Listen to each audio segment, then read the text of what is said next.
Welcome. Today in front of me OPPO Reno5 Lite, and I'll show you how to create the home screen folders on this device. So first you should just press for a while to the application and drag this application to another app by this way. And as can you see right now, we got here the new folder on our screen. By just the same way you can add one more application to this folder.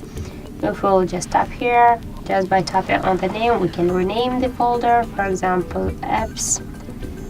And now, as can you see, we have renamed successfully our folder.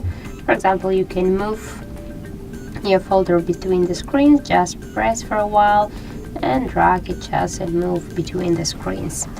Also, we can just turn it back by the same way.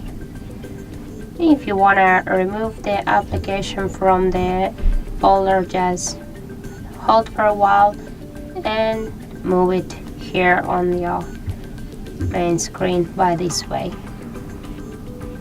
And as can you see, we just ungroup this application from this folder. So that's it.